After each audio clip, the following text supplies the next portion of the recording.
This is your Vigilant Liberty radio news from Independent Journal Review for Tuesday, February 10th. Vox.com released a candid interview with Obama, and outrage has been coming from nearly all corners. The interviewer, Matt Iglesias, asked the president if the media, quote, overstates the level of alarm people should have about terrorism, and the response was telling. Absolutely. And I don't blame the media for that. What's the famous saying about local newscasts? If it bleeds, it leads, right? You show crime stories and you show fires because that's what folks watch, and it's all about ratings. Additionally, on terrorism, Obama referenced the Parisians murdered in a Jewish deli. Quote, it is entirely legitimate for the American people to be deeply concerned when you've got a bunch of violent, vicious zealots who behead people or randomly shoot a bunch of folks in a deli in Paris.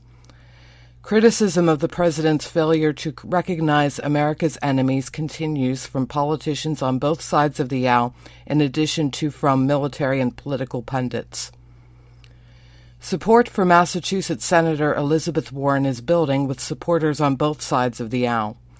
A recent MoveOn.org petition stated, quote, income inequality hurts us all, and we need someone who isn't afraid to call out a political and economic system that is great for big corporations but fails America's middle class and working families.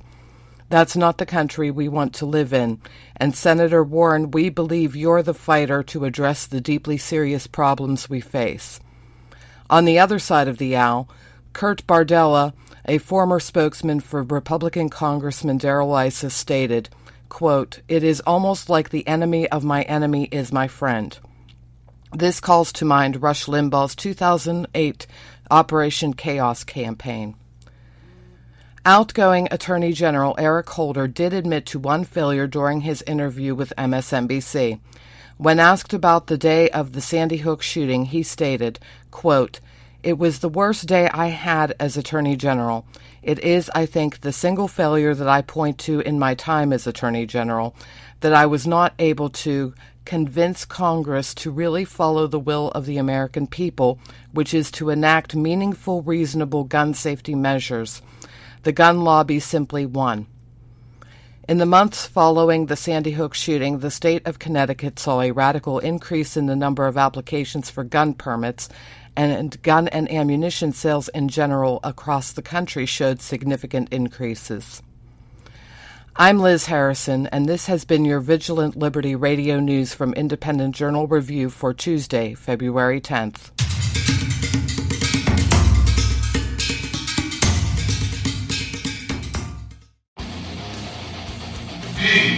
VLR.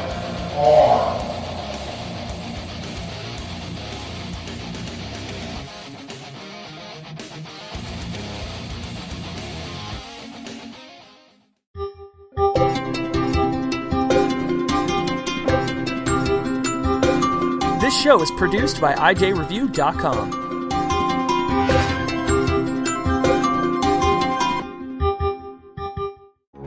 This show is copyright by VLR Media. All opinions of panelists and guests are their own and may not reflect the opinion of VLR Media, the host, or anyone else. Let's be clear. Now let's be clear. Now let's be clear. There are no winners here. Now let's be clear. Now let's be clear.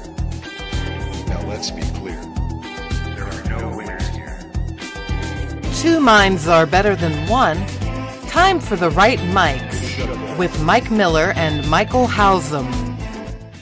Well, welcome to the show, folks. This is The Right Mics with Mike Miller and Michael Hausum. Good Tuesday afternoon to you, unless, of course, you're in Pacific Standard Time, like the rest of us sane people on the planet, where it is still morning.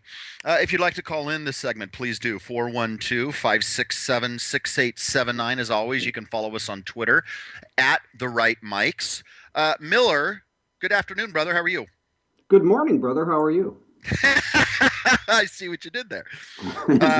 I'm doing great, man. I need to tell you about a couple TV shows that I'm getting into, if you want to hear about them. Okay, is this going to be the first segment? Yeah, this is going to be the first. I think this is cultural entertainment news. I didn't even hip you to the idea. I'll just quickly touch on it.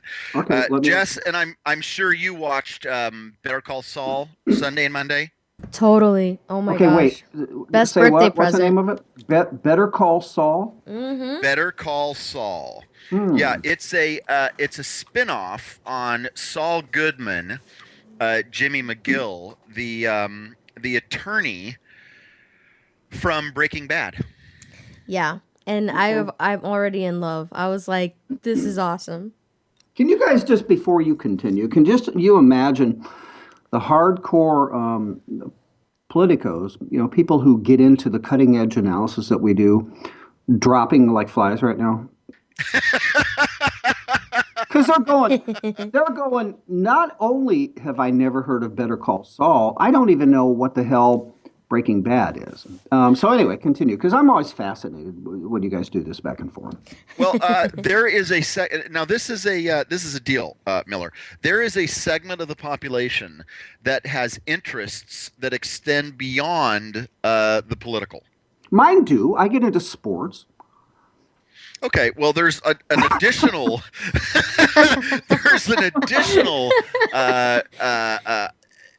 area of entertainment, television. So AMC did this series that was, I don't know, what was it, Jess? 6 seasons long? Yeah, it was 6 seasons.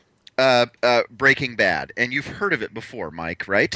I have, and I actually Yeah. know. I basically know the plot. So yes.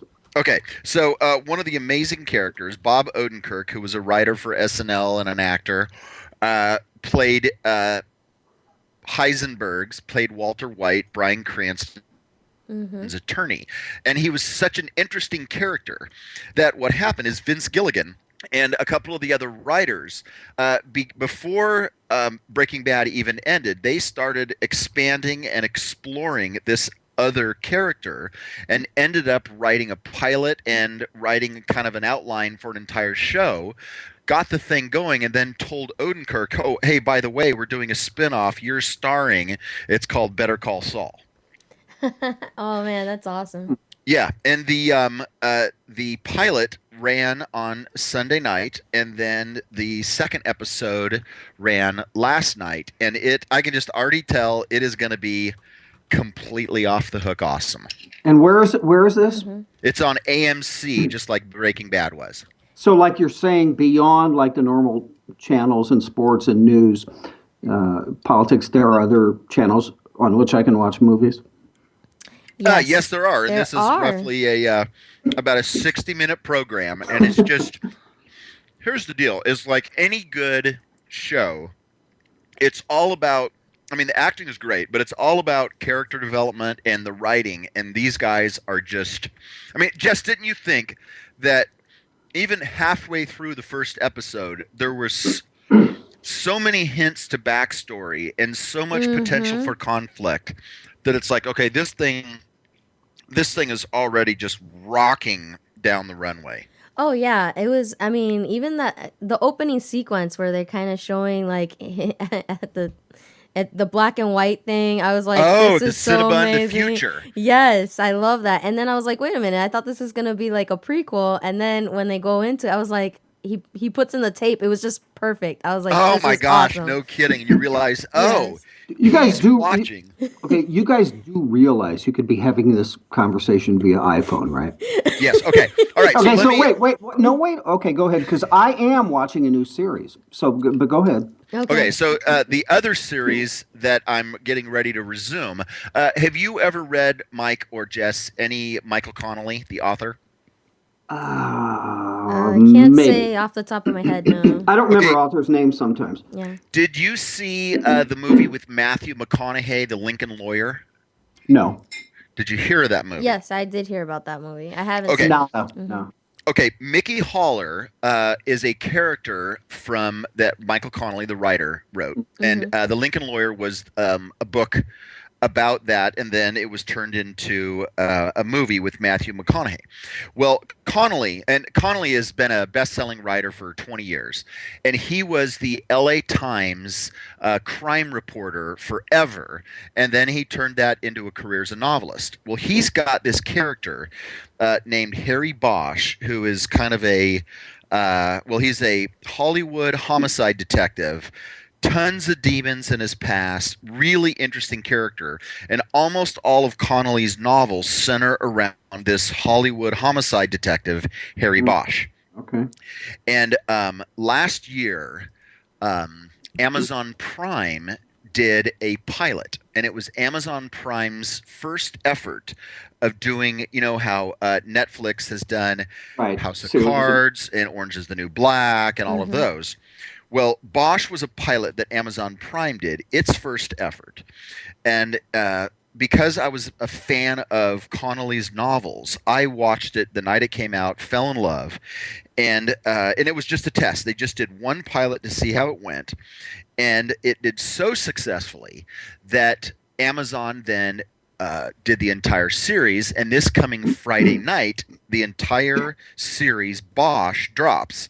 See, that's kind of cool the way they do that. You told me that once before about Netflix, how they drop the entire series at one time.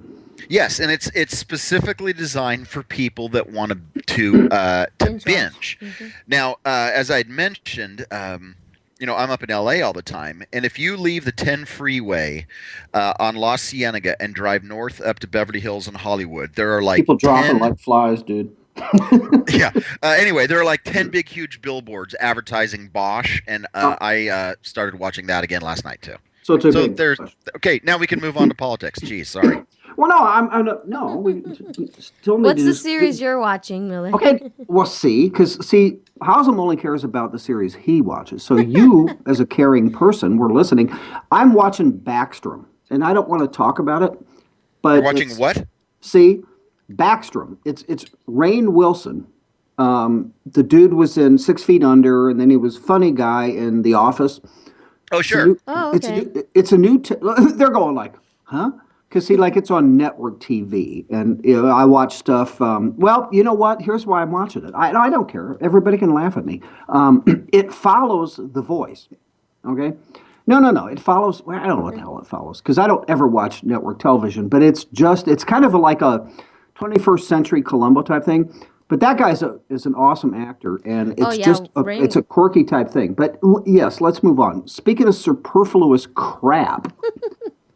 Savannah Guthrie in waiting at NBC Nightly News to take over for Brian Williams. This is an exclusive banner headline on Drudge today. Did you guys see that? No, I did not. Oh, you know what? I did see that. Savannah Guthrie? Really? Yeah, so the behind the scenes stuff, and we predicted it last week. Aunt Curry has to be pissed. He has to be gone. It's got to be gone. Aunt Curry has to be stewing. What do you guys think about Savannah Guthrie filling that chair? That's my opinion is Aunt Curry has to be stewing. Like, really, Savannah? Well, they already screwed her multiple times. Well, that's what I'm saying. They screwed her out of the Today Show for Savannah, and because Aunt Curry was still doing like specials and stuff for the nightly news. So if they put Savannah, she's like twice that chick's gonna take my job. Go to Drudge right now and look at the picture of her. She could be your next network anchor at NBC News. But you know what? I got to tell you, man, I have never ever heard the name Savannah Guthrie. She's on the Today Show, right, Jessica? Yeah, she's on the well, that would explain 100% of the reason why I've never heard of Savannah Guthrie. The only reason I know about her is because I was working for an NBC affiliate at the time, and I watched I watched the Today Show every day, and I saw the whole Ann Curry, Savannah Guthrie, and then that whole fight with whether Matt. What's his name? Lauer. Yeah, I hate him. He was the devil incarnate, and they wanted to get rid of him. And then he signed this huge, massive contract extension. They could have done a behind the scenes reality show, right? I Just hope based that on they the Today will. Show. I hope one day they'll do like one of those like Lifetime expose movies on there, because you could like the drama was real. Al Roker, after Ann Curry was out, Al Roker totally let Matt have it a few times. You talk about a off the whore air. though. So he got after